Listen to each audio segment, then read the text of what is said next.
It's my pleasure now to introduce Professor Elaine Howard-Eklund, who has been at one or two Faraday courses in the past and whose research we have followed with great interest. She is the Herbert S. Aubrey Chair of Professor of Sociology at Rice University and has spent a lot of her working life as a sociologist, an expert in institutional change, looking at religious and social and scientific institutions and examining how people react, how science and religion interact, and how they intersect with other spheres. She's written numerous books and papers, and her recent book, Science versus Religion, What Scientists Really Think, was listed as International Book of the Week by Times Higher Education and Book of the Year on Religion on the Huffington Post. So her work gets around. We're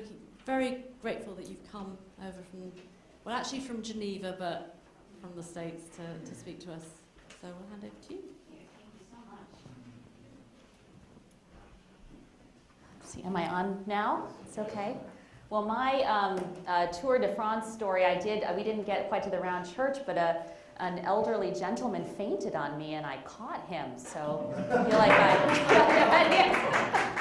a little bit. And then, of course, because I have no medical sensibilities at all, I moved quickly out of the way so real people who could be helpful could get in there. So this project has been a long time in coming, and I want to say a few thank yous before I get started. So I have a special thank you to the Faraday Institute and especially Dennis Alexander, who really encouraged our group at Rice University to take on this research. It has been extraordinarily supportive. And we have, I remember sort of banting these ideas about for quite some time. And also to thank our major funder is the Templeton World Charity Foundation. And then we have smaller grants from different research institutes at Rice University and a small grant from the National Science Foundation in the US as well. So thank you. Social science research is, I think, a little bit different than science research in other, in lots of different kinds of ways. But in one way is that we are very much a part of the system as human beings that we're studying. So I'm a person studying other persons. And I think that makes a difference in some ways about how I collect data and how I think about data. And I also think very practically, often our best research ideas come out of social interactions. So my husband I'm in Geneva right now because my husband is a particle physicist who works on the CERN experiment. And I never hear my husband say, like, I was having a conversation with Joe, about his mother, and then I thought, like, let's do this next experiment, So, but my research ideas, I can remember exactly when I thought, yeah, let's do a cross-national study about what scientists think about religion. I had done work in the US about scientists' views on religion and really enjoyed that work. And I started traveling a lot to Europe with my husband. And I had a conversation with a scientist once, and he said, what's going on over in the States with those evangelicals? They're so anti-science, really against evolution. And he said, evangelicals in the UK, there's not very many of them. They're not really a problem for science at all. Our Muslims here, now those people are a problem for science. And so I thought, wow, that's really short-sighted to take a whole religious group and call them really in any condition a problem for science. But it kind of got me thinking, is that a typical view of what scientists think about religion in the UK? How do they compare to the US? And then I started talking to more folks at the Faraday Institute and other places, and the study kind of expanded to be an 8-country study of what scientists think about religion. And I'm just going to present a piece of it today. We've just finished the UK portion, so I thought you would find that interesting. A piece of this paper was written with Catherine Sorrell, who's has her master's from the University of Notre Dame and is now a research associate working with me at Rice University. So I want to acknowledge Catherine's contribution gratefully as well.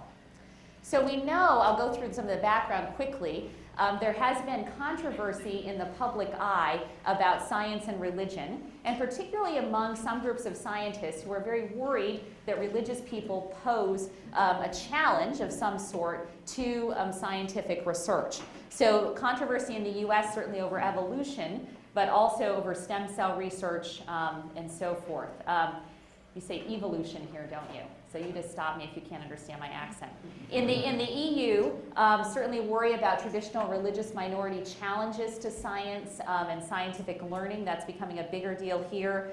In places like Turkey, a concern in particular that an Islamic government will cripple a developing scientific infrastructure. In China, concerns about ethics and science, a concern, a charge by some that a pervasive secularity potentially causes a lack of an ethical framework. Into that, our research group is asking several kinds of dominant large research questions in the whole study. So first, what are the religious identities and practices of scientists, and how do these compare across different national contexts? So the larger theoretical framework here is, are scientists more like other scientists? So is science a kind of global profession where the identities, the institution is so strong in sociological parlance that it really shapes the identities of its inhabitants in very powerful ways?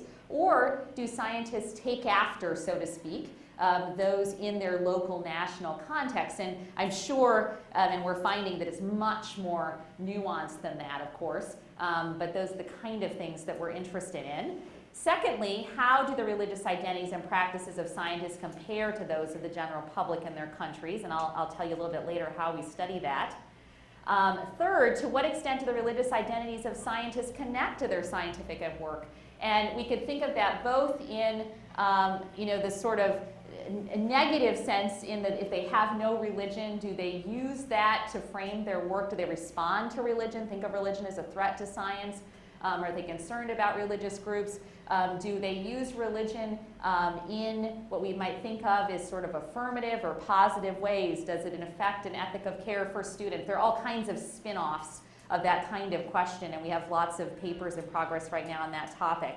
And then today we'll talk a little bit about what UK scientists particularly view as the connection between science and religion, and where do they see religion as a barrier to science, and where and under what conditions is it a bridge? What are bridge mechanisms? It's something I've become very interested in. So here's our study in a nutshell. Sorry that changed a little bit when the aspect ratio changed a little bit when we transferred the PowerPoint. So 8 countries are the US, the UK, also France, Italy, and Turkey, India, Hong Kong, and Taiwan. For sake of time, I won't go into great depth about why we chose those particular nations, but in basic, these nations represent different levels and types of science infrastructure. They represent different levels and types of religion. They also represent different regions of the world. They're also, for practical reasons, places where someone on our team had a collaborator, some kind of connection. They're places where even if there isn't an incredibly built-up science infrastructure, there's still enough of a science infrastructure that we could find scientists to study, for example. Certain places in the world would have been very interesting to include, but it would be very hard to systematically gather information about scientists in those places. But others will go beyond this work and perhaps do that. So I'm happy to talk about that in great depth later, or during the coffee time if you're interested. Our data collection, we are planning by the end of 2015, we will have surveyed over 22,000 scientists. We are comparing both junior and senior scientists in these nations.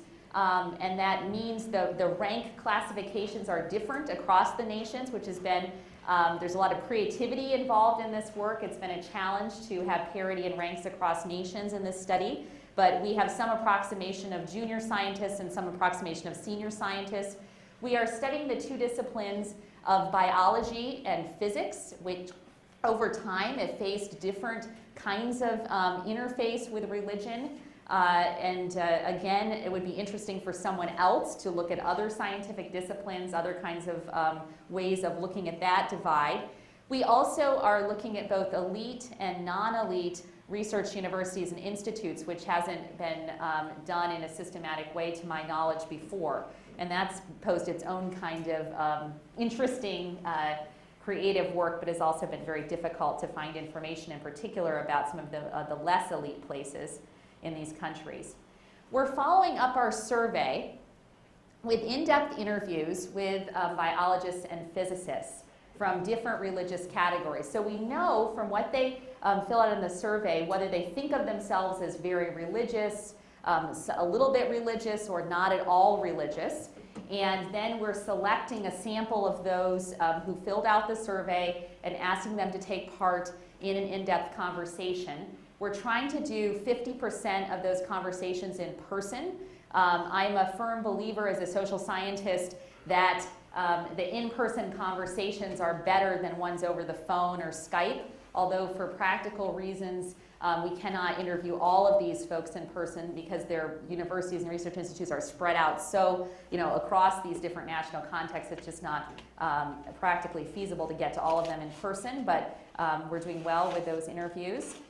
So here's where we are with our data collection process. We have put together a new way of classifying elite and non-elite. So as you might imagine, in these countries, there's different ranking systems for universities that are not comparable across national contexts. So we've actually developed our own ranking system, which has been extraordinarily time-consuming.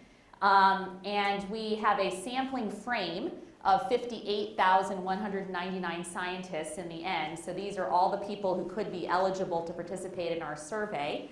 And then we are going to, and these are the different breakdowns for each of the countries. That does not represent the total number of scientists in each of those nations, but it is a pretty good approximation of biologists and physicists doing research at the kinds of institutions that we're studying that publish to some extent. So they have to be engaged in research to some extent to be considered part of our ranking system. The total number to be surveyed in each nation, I put little asterisks around the nations, or next to the nations where we don't have our final N. We're not done yet collecting the sample. And so these are the breakdowns there for those of you who get interested in that kind of thing. So for those of you who aren't interested in that kind of thing, we'll be getting to the more interesting stuff in a minute. Just a minute. Hold on.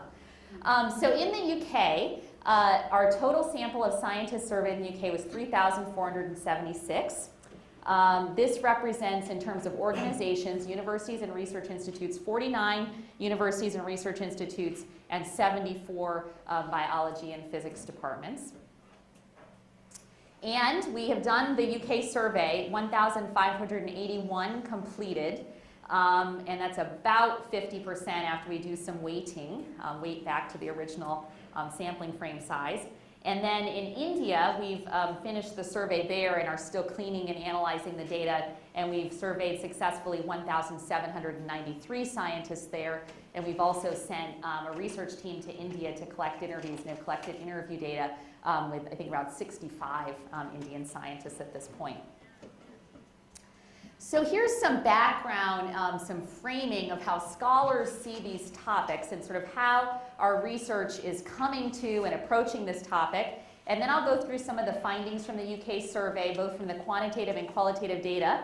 And then hopefully we can have a little bit of conversation about some of the practical implications of these data. I'm very interested, especially for those who are from the UK, what you think of as the implications of these data, because obviously I'm an outsider and you would know best how these data could be applied usefully in this particular national context. So conventional scholarly thinking, particularly in my own field of social science and sociology in particular, there has been historically an idea that as science gains legitimacy in a society and builds up, both in terms of the ideological processes of a nation, what we think of as good knowledge in a particular national context, you hear these commercials in the US, 7 out of 10 dentists show, this is the best toothpaste for you and you'll never have another cavity again if you use this particular kind of toothpaste. Well, that kind of advertisement shows that the advertisers think that the general public will be enticed by quasi-scientific information, right? Shows that there's some kind of legitimacy for science in the culture. So both that way, but also just in terms of science infrastructure, science institutes, there's all kinds of ways we measure the increase of science in a particular society. So the thinking has been that as science gains legitimacy and prominence, that religion will decrease and become delegitimized. Of course, this fails to explain that there's a presence of religion in modernizing societies, and certain social scientists, Peter Berger is a big one. They've kind of recanted those ideas over time. So they predicted, say in the 60s, that secularization would be this concomitant process, in parallel with science. That as science increased, religion would decrease, and then over time, that hasn't seemed to happen in exactly the same way that they predicted it would. So they now have different, more complex ideas. So our research is entering into that kind of conversation. This framework also assumes a kind of mutually exclusive relationship between science and religion. When you start talking about science increasing and religion decreasing, you obscure nuance, right, of how religion may maintain some forms of legitimacy while not maintaining other forms of legitimacy. So we need, I think, a bit more nuance in the conversation. In this whole stream of research, scientists are seen as what the early social thinker Max Weber called carriers of secularization.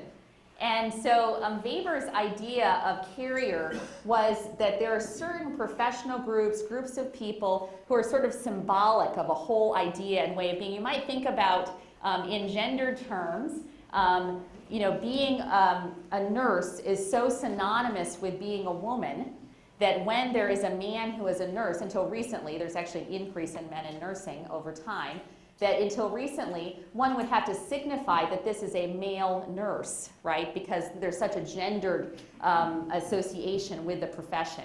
And so in some ways, Weber, he didn't talk a ton about scientists, but Weber would have predicted through his idea of carrier that in some ways being a scientist is so synonymous with being an irreligious person, of having given up religion, that you would have to signify, oh, this is a religious scientist. This is a scientist who's also an ex-Muslim or Christian.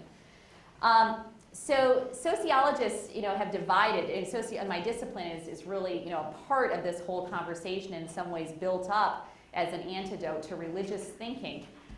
So sociologists have divided the world into the rational and the non-rational, the boundaries between the rational, thinking about that as scientific, and the non-rational as not scientific. And these boundaries are very actively maintained, so you don't talk about certain kinds of things in certain environments, for example.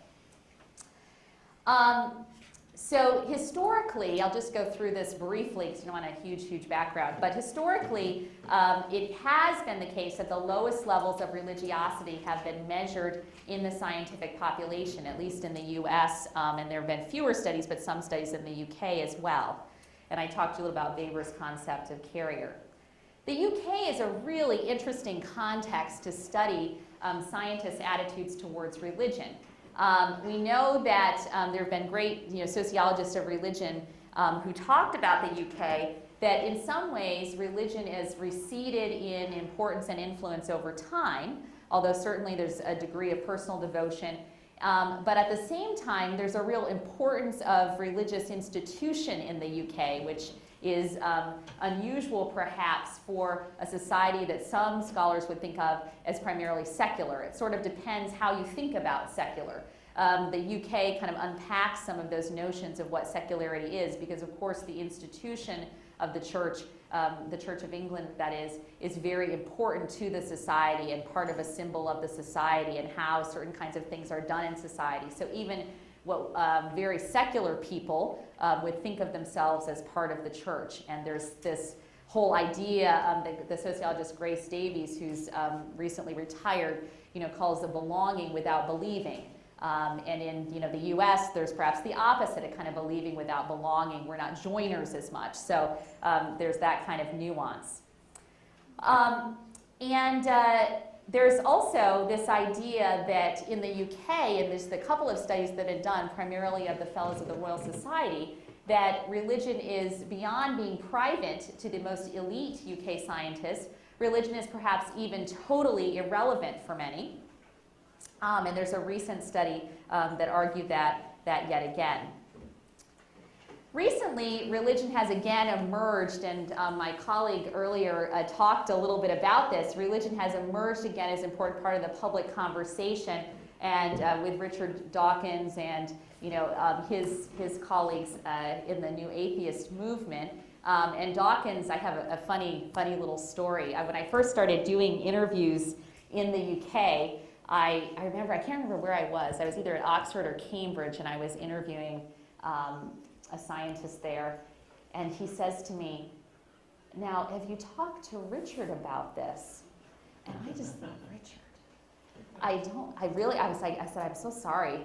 I don't know who you're talking about. I usually don't think of the scientists by their first names." And he says, "Well, Richard Dawkins, of course." So, I just felt completely like a total idiot. But, so obviously, he's had a huge impact on the conversation in this kind of, certainly did very admirable work to try to increase the public understanding of science earlier in his career, but this has been, his new thing, kind of making being a scientist being synonymous with being an atheist.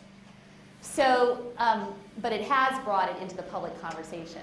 I want to give you a little bit just about the demographics of the UK scientists. So I want to point out a few things from this chart. Can you in the back see this at all, or no? Is it too small? You can see it still? So if you'll look, we had 700, the N equals is the total number in each discipline who took part in the survey. So we had 763 biologists and 768 physicists. I just want to point out a couple of things. So you'll see that the proportion of women in physics is very low. So 18, these are the weighted numbers, so this represents to some extent the broader population. 18%, only 18% of physicists are women in the UK. That mirrors the US to some extent. Also, we have a higher proportion of elite than non-elite. And what's interesting there, after we studied the UK, and this is not true in the US, is that given our ranking measures, which was largely based around publication output per capita, there's a high proportion of UK universities and departments who all publish about the same amount. And so who are all, there are a lot of elite, what we think of as elite universities in the UK, and I thought that's just kind of interesting as well. Of course, many more graduate students than people in higher ranks, which makes sense. Here's something about the religious identities and practices of UK scientists. So the proportion saying I do not belong to a religion is 65%. These questions are replicated from the International Social Science Program or the World Values Survey. We tried, whenever possible, to utilize questions that were used on other surveys so we could compare to the in-country population, which is just another way of comparing things. And will help us understand how different scientists are from those in their countries. There is a significant minority who are Catholics or Protestants, as you can see, and then some of the minority religions that are still represented, Muslims and Hindus, of course. Here's one. For me personally, my understanding of science and religion can be described as a relationship of 38% say conflict. I consider myself to be on the side of science. I did find it interesting that there's the 45% have this idea, as we're getting into these interviews, which they even mentioned Stephen Jay Gould, this idea of non-overlapping magisterium. So independence, they refer to different aspects of reality, and 10% say that they can be used to help support the other. They have kind of the collaborative view. Here's comparing UK scientists and the broader public. This is from the UK population taken from the ISSP. So never attend services. 68% of UK scientists, when we pool the data, say they never attend service compared to 47% of the public. 68% say they also say that they never pray compared to 42% of the public, and 45% they don't believe in God compared to 18%. I also wanted to know to what extent they think their scientific knowledge and training has influenced their religion. So, made you become more religious. Only 3% of scientists say that their scientific knowledge and training has made them become more religious. 57% say it has no effect on how religious they are. 22% much less religious, 15% slightly less religious. This one, in general, I feel that scholars in my discipline have a negative attitude toward religion. So we have about 65% either somewhat agreeing or strongly agreeing with that statement. In general, I feel the scholars in my discipline have a negative attitude towards religion. This is a little bit the opposite. I was a little bit surprised by this finding. How comfortable would you be letting people in your department know about your views on religion? Very comfortable, 53%. Somewhat comfortable, 25%. So even though they think scholars have a negative view about religion, they're so comfortable, they say, talking about it. Our interviews are showing that they don't actually talk about it much, but they think, they would be comfortable talking about it if it were ever to come up, although it never does. So, yeah, try to say that to a journalist. It's not a good soundbite. So we also then conducted 115 in-depth interviews with UK scientists. I started doing work in the UK before we actually got the parent grant for this study. So we already did 39 pilot interviews, and then since then we've conducted quite a few more with survey respondents. We've been working in the UK for a while. By far the dominant perspective is this idea for scientists that science and religion refer to simply different aspects of reality, where science addresses one set of questions or aspect of reality and religion addresses another. I loved the diagram that was put up earlier because that idea of non-overlapping magisterium tells us really very little, doesn't it, right? It doesn't tell us whether, I always tell my students when I teach courses on science and religion, it doesn't tell us if, science is this gigantic, benevolent, big circle of reality and religion is this small, tiny, irrelevant circle. It doesn't tell us whether, religion is this huge angry circle with jaws like Pac-Man eating up science, right? It doesn't tell us really very much about the nuances and the substance. So we wanted to ask scientists more. We didn't want to let them off the hook with, they just refer to different aspects of reality. Scientists in the UK, when we went deeper, seemed to think of religion as a kind of either a barrier or a bridge. And there were certain conditions under which religion was a barrier to science and certain conditions under which it was a bridge to science. So they distinguish particularly strongly between legitimate religion and illegitimate religion. And so I'm going to go through this material somewhat quickly, but I'm very open to talking about it the rest of the day if you want to. So they participate in what the social theorist, the French social theorist Pierre Bourdieu called a classification struggle, where science and religion, under certain conditions, seem to take on almost a moral opposition to one another. Neither is neutral when they start being in connection with one another. They influence one another, and I have to unpack that a little bit. So here's kind of going deeper into the Stephen Jay Gould ideas of non-overlapping magisterium. They're different realms, but science is the more legitimate and more important realm. That was a very consistent finding. Religion, and this is because, in their minds, religion doesn't operate with the same standards for evaluating truth or evidence. Science has higher standards for evaluating truth and evidence. And there's the difficulty of testing religious ideas in scientific terms. Of course, theologians would tell you religious ideas shouldn't necessarily be tested in scientific terms, but sort of their understanding of science is such that it is a completely universal way of knowledge, right? And so that religion may exist, but it ought to be tested in scientific terms, which is very interesting in and of itself. So a biologist that we interviewed said science is based on evidence, and so the two, are completely incompatible. And here's a physicist who's a reader in the UK. Religion is a faith-based thing. You believe in something, and it really doesn't matter what evidence you see outside you. It's a core faith unjustified by any external things, whereas science is exactly the opposite. It's taking the evidence we see around us and building up a picture of the world and not being influenced by internal beliefs. So this, idea that, I love that quote, that science is this special protected thing that's protected from bias, and religion, is quite different. So they do acknowledge that there are believers of different sorts. Given the demographics, they're mostly referring to believers either who are Catholic or Protestant. But there's definitely a significant minority of Muslims who are in science, who are practicing scientists, and to an even smaller minority of Hindus as well. There's the other two religious traditions that came up. But these scientists think, getting back to this barrier idea of how they frame the connection between science and religion, these scientists think that to do good science, believers themselves must form barriers.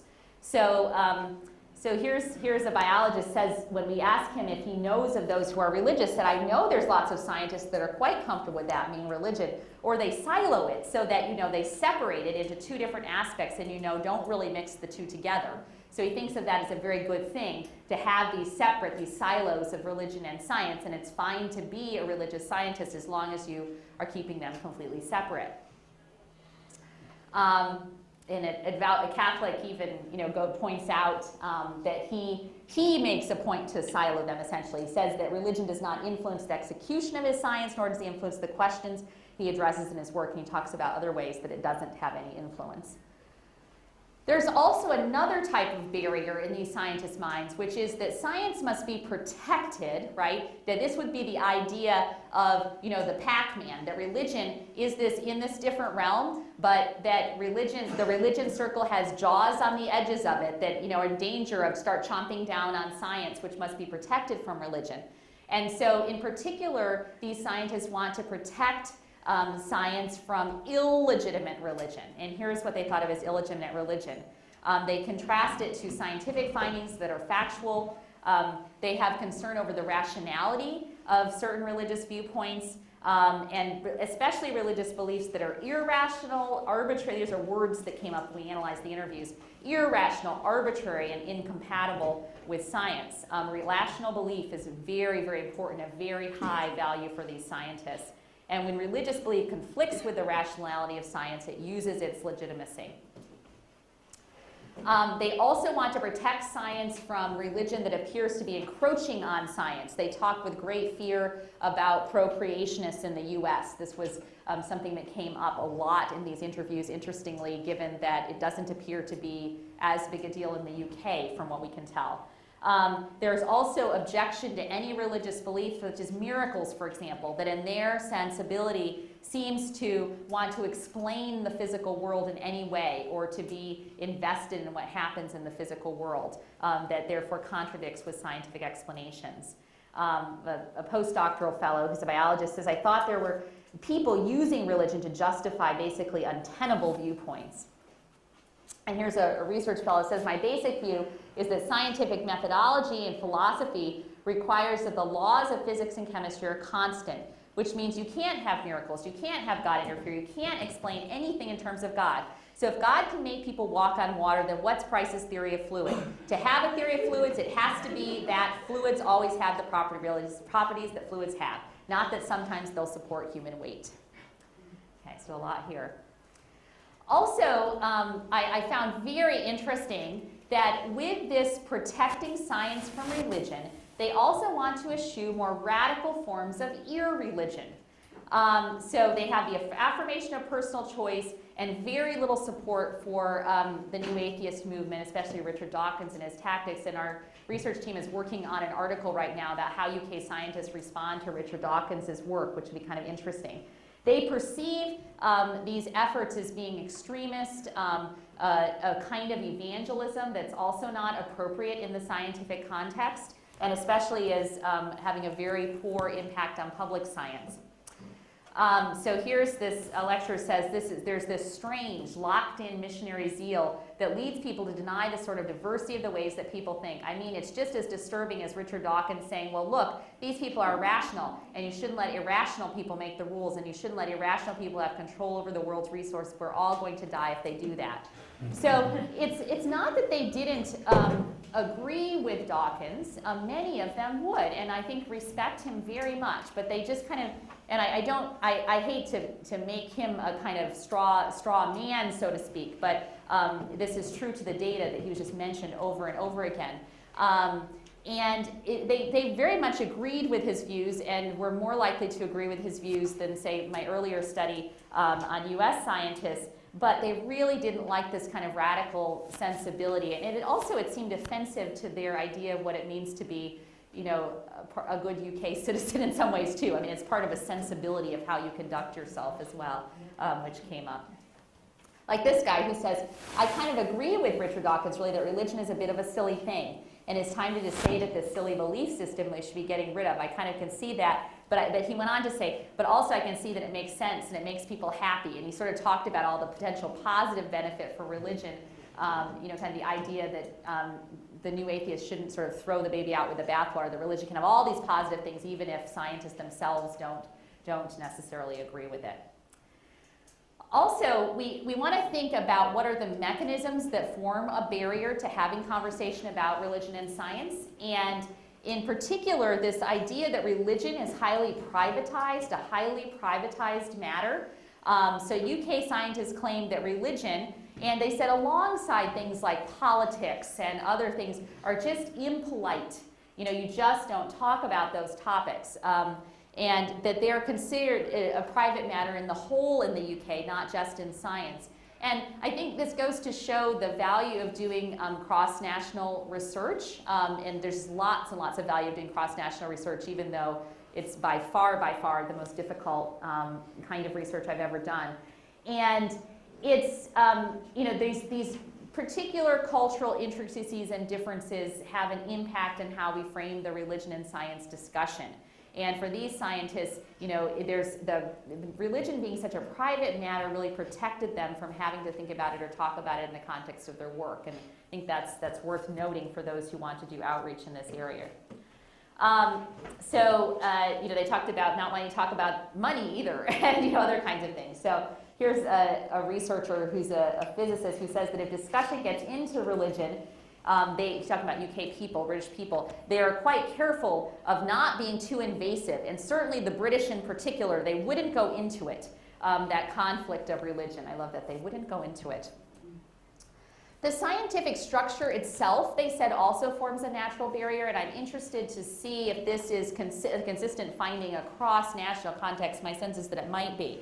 So that this woman who's a professor in physics says that working in science, you actually don't have to engage with these issues. She means religious issues very much. If I was a social worker, let's say, I would have to engage with religion much more. Being a scientist, if you like, relieves me from having to think about it. That relieves me from having to think about it. Why do some people believe some things and behave in some ways? Science doesn't expose you to situations like that very often. She also went on, though, this was a very interesting interview, and we analyzed the whole thing. Because in fact, science for her did require some engagement with religion. So she said later in the interview that she encounters religious beliefs through her religious students, graduate students, postdocs. She said that she knows this doesn't happen to her because she's in physics, but some of her colleagues who work in the biological sciences say that they work with religious students who are, say, Hindus and won't do certain kinds of animal experimentation or use animal models at all because of religious beliefs, and they have to talk to them about that. And they don't know how to talk to them about that because they don't have any training for this. And so what are they supposed to do? She was asking me if I had any ideas. I mean, it's very interesting. I'm like, no, I just collect the data. So other people decide how to use it. So she takes for granted this separation of science from religion in ways that are even very inconsistent in her narrative, right? So she thinks this is the ideal, but when it gets down to the nitty-gritty practical, of course, we have these religious students. What do you just say to them? Stop talking, don't talk about your religion. It comes up, and then they don't have any resources to deal with it. So this is the way that there is a bridge to religion. And sometimes the bridge to religion and science, right, the bridge for scientists to religion, is through what they think, now I don't think this, but they sometimes called certain forms of religion illegitimate. And they think of this illegitimate religion as somehow invading science and needing to deal with that. This biologist I interviewed said that he had a Saudi Arabian student once who was a very devout Muslim, but I couldn't get him to repeat experiments. If the experiment didn't work the first time, then Allah was directing him in a different direction. We didn't ever repeat something that didn't work because that was not exactly blasphemy, but it was being arrogant. It was going against the will of God. So this is a kind of extreme example, but examples like this came up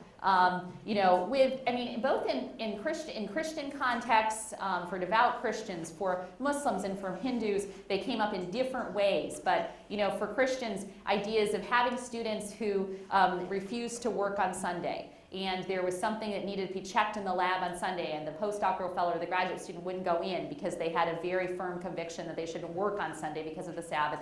There's just these things came up, and the senior scientists not really knowing how to deal with them and not feeling like they had the resources to do so. There was also a bridge to what scientists thought of as legitimate religion. So not all religious teaching is a problem for science, and we're just starting to explore this more further in the data, although certain religious teachings are seen as a threat. They know religious people who maintain their beliefs without adhering to what they perceive as negative religious views or views of religion and science.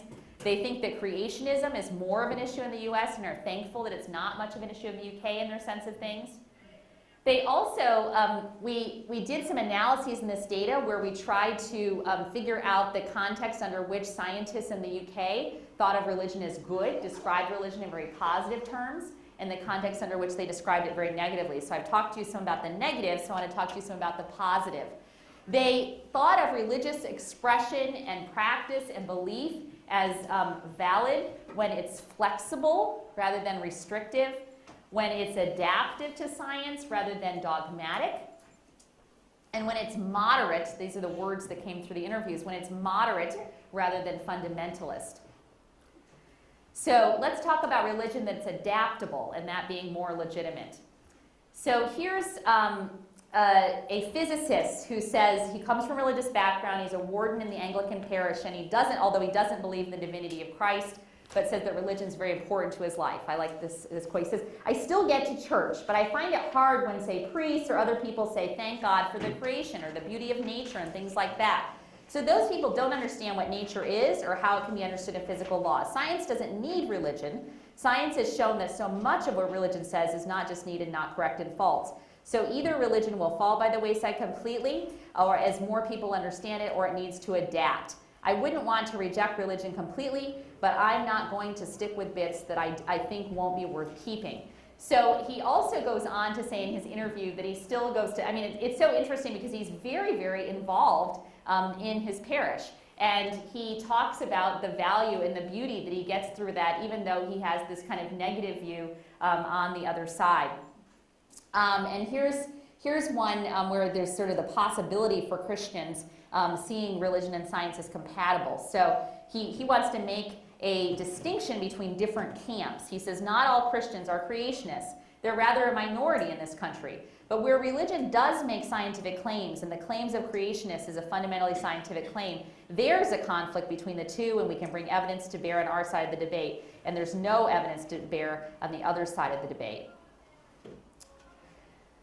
So, and here's the idea of this kind of flexible religion and the importance of religious choice and the value in the Church of England in particular as giving these scientists what they see as a moderate, flexible religion, I like that, a flexible religion, that lacks extremism and is very accommodating to science and that is contrasted with more fundamentalist forms of religion. So a physics professor says, I know several scientists who I respect and who are able to reconcile science and religion. I think it helps in this country we have a very forgiving Church of England, which is not dogmatic about very much at all. I think there are conflicts, you get this in a way that I don't you?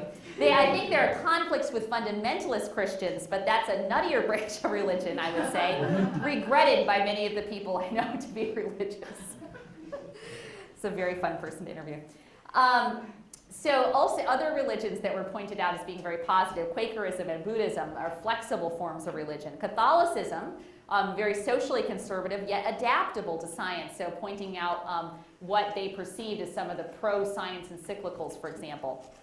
So here's a biologist who says, even within the heart of the Catholic Church, I don't think there are views or ways of thinking that are inconsistent with scientific perspective on the physical world. There's even an acceptance now of a Darwinian evolution.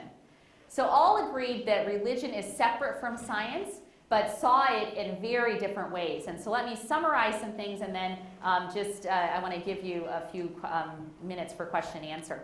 So preserving the status quo for these scientists would be religion operating a completely separate realm for science. Religion not in any way challenging scientific claims.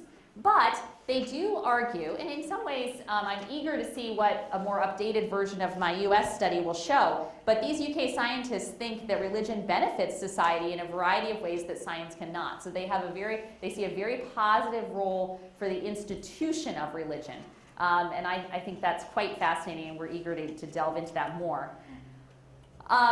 This data so far show that there's a multi-layered nature of legitimacy of both science and religion. that neither can be analyzed as a monolithic whole. We kind of lack the linguistic complexity to be able to talk about this in the right way, but it's almost not right. When people ask me, is there conflict between science and religion, I always, it's just general people in the street, I always say, well, which science and which religion? So there's the kind of nuanced layering here that these data are just beginning to plan, and I stress that we have just begun to analyze. Basically, you're the first to hear these findings. We just analyzed this in the last couple of weeks. So scientists also attach different meanings to different types of religious experience and expression, so it would be wrong to say that they reject all of religion. We need to start asking under what conditions they see religion as bridging with science, and under what conditions they see religion as separate or completely separate from science. Scientists are also subject to contextual factors. So they're subject to norms of behaving socially in the UK. They're subject to norms of behaving socially in the scientific infrastructure. So to increase the conversation, I think a kind of practical outworking of this research may be that to increase the conversation about religion and science, we need to start thinking about how the conversation is now structured and what it would mean to create a new conversation. And I think hopefully this work will have some implications for that. There's also this differentiation between science and religion seems to be a kind of essential aspect of secularization in the UK and how scientists see it. But the legitimacy of religion still seems to be there. They still seem to be clinging to religion, at least in the institutional sense.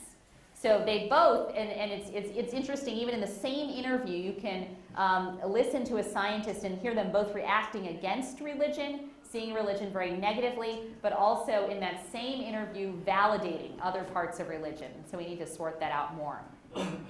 So one of the topics of this conference is how to engage in constructive dialogue. And here are some very initial ideas I have, and I hope others will have even more ideas after they've heard some of these findings. So let's start talking about the ways science and religion can change and adapt to one another, and the ways in which they're in competition with one another. So we need to sort of separate out in these actors' lives under what conditions scientists see religion and science in competition, and under what conditions. And even the scientists that see themselves as the most atheist, the most secular, still had conditions under which they saw religion and science as somewhat compatible and adaptable to one another. Religion is not meaningless to these scientists, and it would be wrong to think, based on this research, that even for the most atheist scientists that religion is completely meaningless, that rather what kinds of meanings does it have, I think is the better question to ask based on these findings. Scientists emphasize the importance of personal choice when it comes to religion, and that choice framework, that choice perspective, which I think is also very common in the US, is very important to these scientists. And so religious language, religious ideas, religious institutions which seem to cut down on personal choice are seen as being somewhat inherently offensive. And and like this, the most offensive religions are those that were perceived as telling people what to do, dogmatic, coercive, that kind of thing. So, but as long as religious belief or practice didn't seem to impose on others or affect scientific practice, that they think it's fine that people believe and worship as they wish. The importance of privacy. And interestingly, when figures like Dawkins or Hitchens came up in these narratives, those kinds of narratives, those kind of what were perceived as dogmatic by scientists and actually perceived as trumping the personal choice of people in the broader population who might want to be religious, who might find these beliefs personally or practices personally fulfilling, and that was seen as very negative. And so I think that's worth pointing out as well.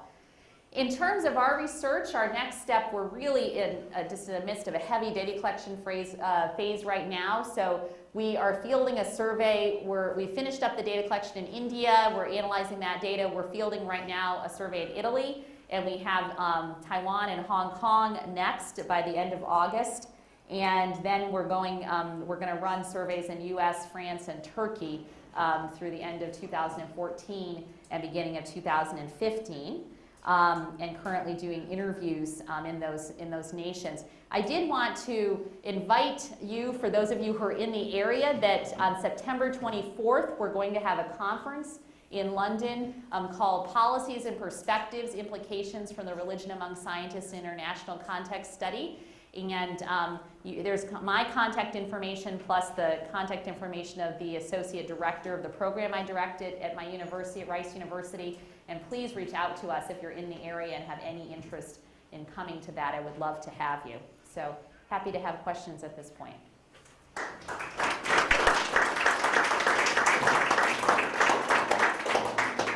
Did I leave enough time for questions? Yeah. Okay, good. Phew. Okay. Just a little bit. So, okay, just here. Lizzie, are you running the mic? It struck me that the repetition of the idea that religion was somehow a threat. Uh-huh. In what way did they perceive religion as a threat? I mean, how would religion be considered stopping research, or what is threatening about religion to these scientists? That struck me as a little odd, particularly in the UK. I could see it a little bit in the US, but it struck me as odd as well. I think some of these ideas are imported from the US. And so especially the idea that Islam was brought up a lot, and the idea that fundamentalist, in their words, not mine, fundamentalist Islamic teaching would be against the teaching of evolution in the public schools, and that we might in the UK have to deal with these kind of challenges to teaching evolution, and that was seen as to get one's anxieties up. So just a perceived increase in immigration, and with it a kind of fundamentalist form of religion that was not appealing. And they worry that these sort of reactions against science will go the same way in the UK that they have gone in the US. And then, it's interesting because there's a lot more, at least if these data bear out as I think they will, there are more Muslims in science in the UK than there are evangelical Christians in science in the US.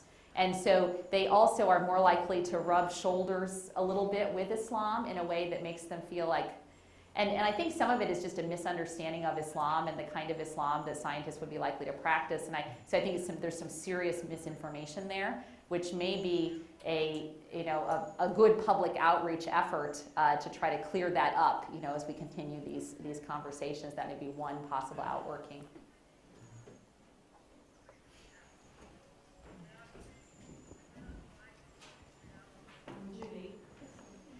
Did you look at the difference between biologists and physicists? Because that's our two different populations. Yeah, they're really different. We did not have time to completely separate out of the data in that way in time for this presentation, but I will for the September overview.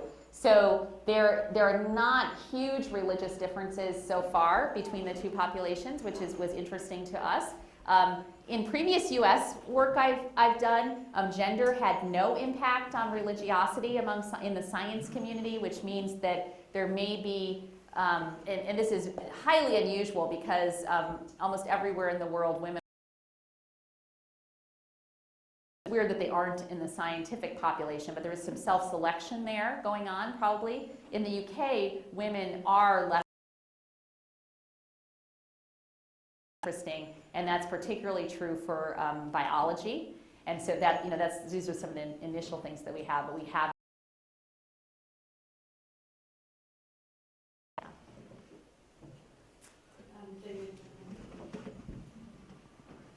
Thank you.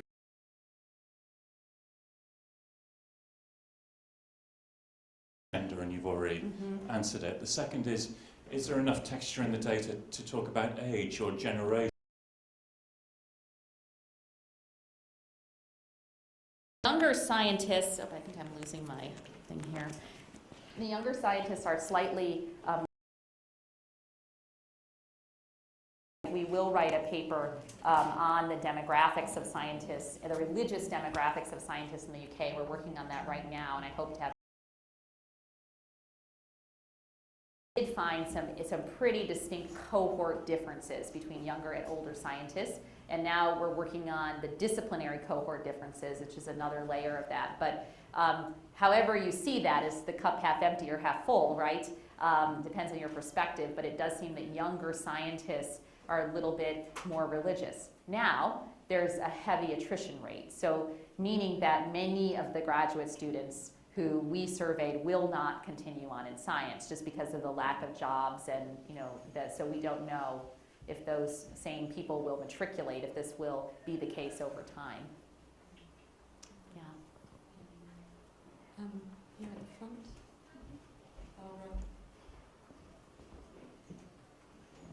So you mentioned that 50% of the people filled out the survey. So do you think there's some selection that religious people are more likely to respond or less likely to? Yeah, that's what you always worry about. I knew someone asked that question. I actually feel great about the 50% in terms of modern survey research, but you do always ask that question. So we collected as much publicly available data as we could. So without being cavalier, we nearly stalked these scientists, meaning that I have a 20-person team, and we looked at Facebook and LinkedIn and all these kinds of out to try to figure out, because we wanted to find out as much publicly available information just to try to figure out the answer to your question, right? So are the people who didn't respond to the survey different than the people who did respond to the survey? So far, we don't think that there are big demographic differences on all the kinds of demographics which seem to be attached to religion. So you can never be absolutely sure of the answer to that question, but so far we have very good evidence to believe that there's not what we would call a non-respondent bias.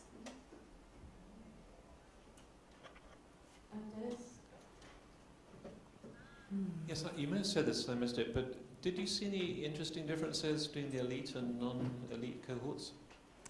So that is interesting.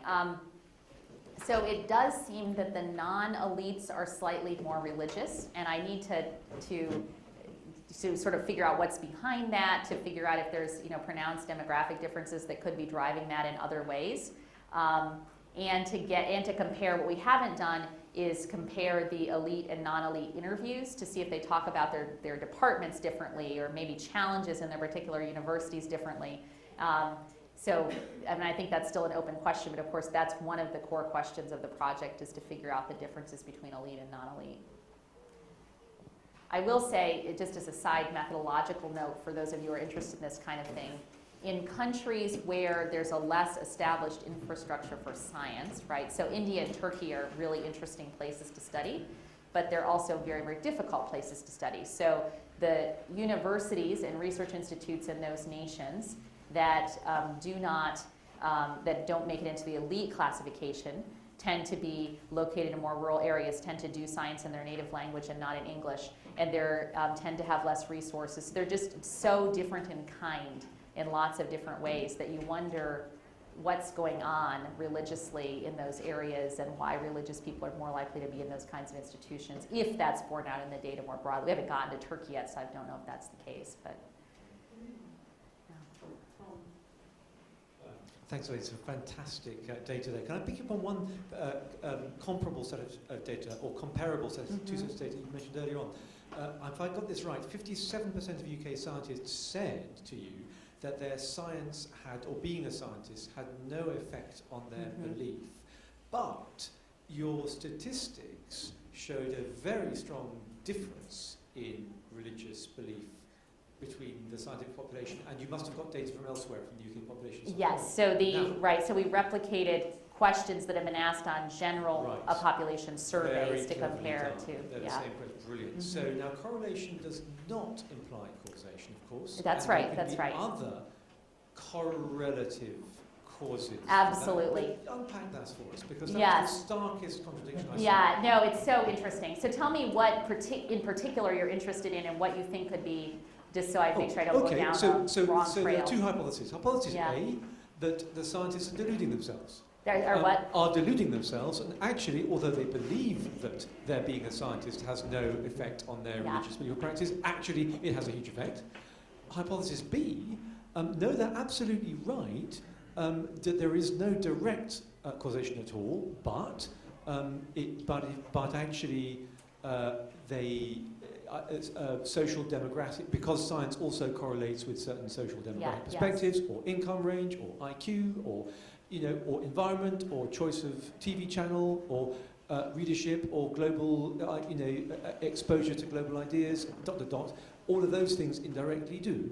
So that's hypothesis B. So you can give us a... Yeah, and there's your several A or more B. hypotheses. So Okay, the, let's the go through ones this. the ones that I think have the most support are what I would call a self-selection effect, that people who are irreligious are more likely to select into science because we ask a whole battery of questions about religiosity at a young age and likelihood of attending religious services regularly at age 16, strength of religiosity in the home. And so the people who, a higher proportion of people who have low religiosity in the home at a young age are likely to be scientists when we ask the same questions of the general public. So you cannot tell exactly, but there's some evidence in favor of the self-selection hypothesis.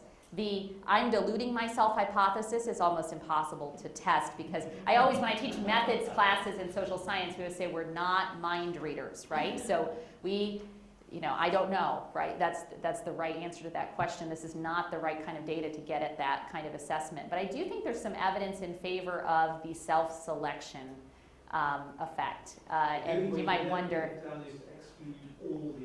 That's right. And so we have some competing hypotheses. We do think that there's the most evidence in favor of the self-selection. And then, kind of for those of us in this room interested in public outreach, if you want to see science more diverse religiously, then you have to think about what do we do with children at young ages and how do we think about that. That becomes a very important question. So. Yes, whole load of hands up. Okay, Laura, let's have Laura first. If you can keep your question quite short. And I'll try to keep my answer we'll quite hope short to too. get through all the hands that were up. Less of a dialogue in the public. There's a half-hour tea break coming up, okay, so there'll be good. plenty of time to carry on. I'm interested that you've separated the information out from the elite and the non-elite universities, and whether you are expecting there to be a difference between the opinions of the elite and the non-elite, and whether you value the opinion of the elite over the non-elite or the other way around. Oh, one would ask that question. I hope you're not calling me an elite test. Yeah, so that's a hard question. So, the piece of it that's not hard is, yes, we expected a difference. That's why we stratified based on elite and non-elite status. We expect that the more elite, there's been other research that would indicate this, the more elite scientists are less likely to be religious. And we thought by comparing, but very few studies compare, my own previous work included, does not compare elite and non-elite, and you could start getting at the differences in the population by doing so. And I have Dennis to thank for that suggestion, which is a very good one. I would say I say this a bit tongue-in-cheek. Is that a phrase we use here? Okay. So because it's been incredibly difficult to assess what is elite and what is non-elite, I would say, for those who are statisticians in the room, weighting the data is just the bane of my existence, and I hate it, and I don't want to talk about it anymore. And there are people who have PhDs in statistical weighting, and they should do this kind of thing, not me.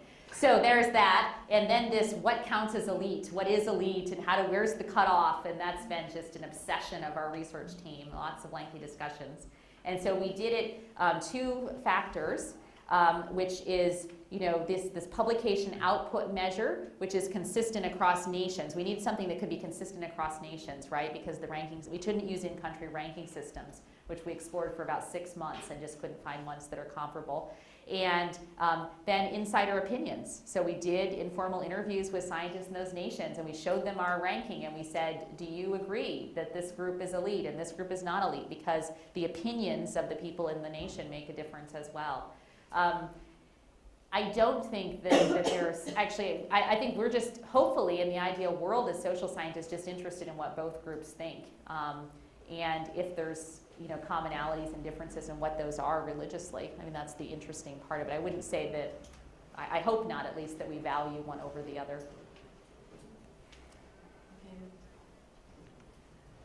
In relation with the same field, you can say that economics have any influence in the perspective of our beliefs?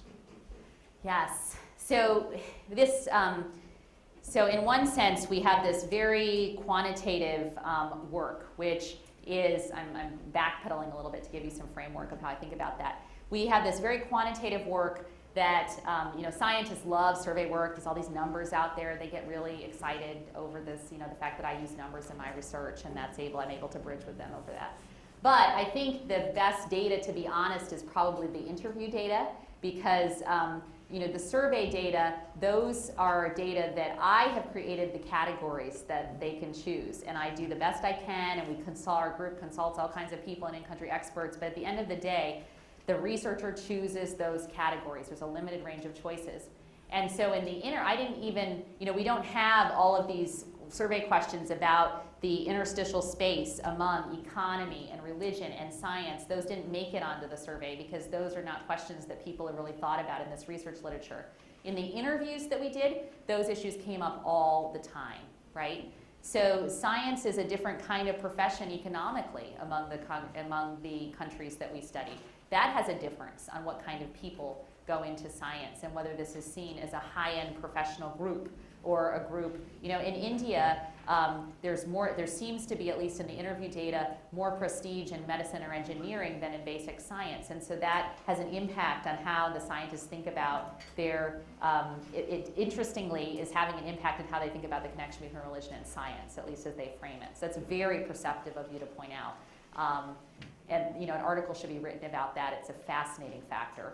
But one, sadly, because there's no one who's thought about it until we got in the country doing interviews and it comes up, then it becomes a big topic. So you have to talk to people face to face and hear their stories because there's so much truth, to be had in their stories.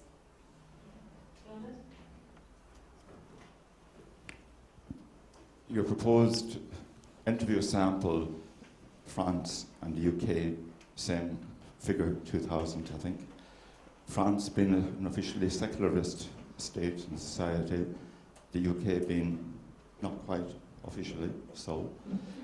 From your findings so far, preliminary or completed, are you finding similarities or differences?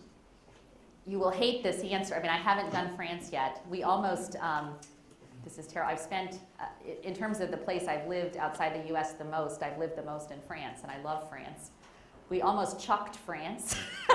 I hate to say, because it's so incredibly difficult to study religion there. It's so incredibly difficult to get people to take part in surveys. Our pilot work there just had no traction. It was totally a bust. But we've decided to go on anyway because of the pervasive secularity. It's just such a fascinating case. So the French scholars on my advisory board just said, please go on with it because this has to be explored in France. Is part of your question why the 2000 is so large in France? Why we're studying so many scientists? Similar yeah, base. Yeah. So I can't answer that question yet, but I do feel strongly that France should be included, but it's also going to be very difficult to pull off. Okay, last question here, David. Wait for the microphone.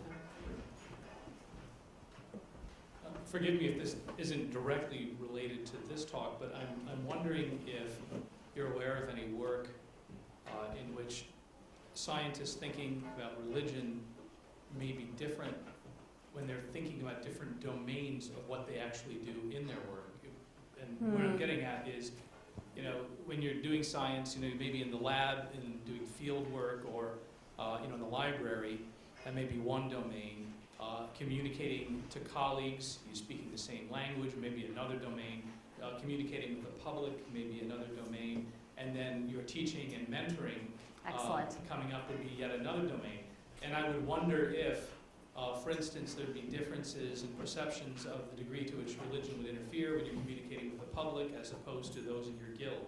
I wonder if there'd be a difference in perception of the degree to which, how religion might interfere or not interfere with your capacity to teach. In this research you cited a number of examples where the more senior scientist was somewhat befuddled when they came into contact with a matter of religion with which they had no prior experience. And so, whether those are interesting questions for other research or not, I don't know, or I don't know if you know anything about how things may have been parsed up. So the qualitative data, the interview data that I presented today was in response largely to questions about how science relates to scientific research, if it does. And then things about teaching came up in that context. So that was mainly about research mentoring. But we have actual domains on the survey guide as well as in the interview guide where we ask specifically about relationship to the public, relationship to colleagues and students, and we ask about departments, organizational culture, and discussions about religion and science in departments, as well as in broader scientific guilds. So we've just analyzed the research portion of it, but we are covering all of those domains. So the fact that religion comes up so much in a teaching context for scientists in the US when I surveyed them there led to another cross-national study which is under this umbrella of this larger research agenda just on ethics in science. So religion came up often in science ethics for scientists, even scientists who weren't particularly religious. And so our group has a cross-national study now looking at China, US, and UK and trying to understand how scientists view ethics and science ethics and the extent to which religion ever comes up in those contexts. Well, thank you ever so much, Elaine. Our time for questions is up, but we've got, as I say, half an hour now for tea, great. so Thank carry you. on the conversation. Tea will be down in the room out of the door to the right or out of this door and to the left. The bookstore will be open to take your money or to browse if you like. And back here promptly at 4 o'clock for the next session. Thanks very much again, Elaine. Thank you so much.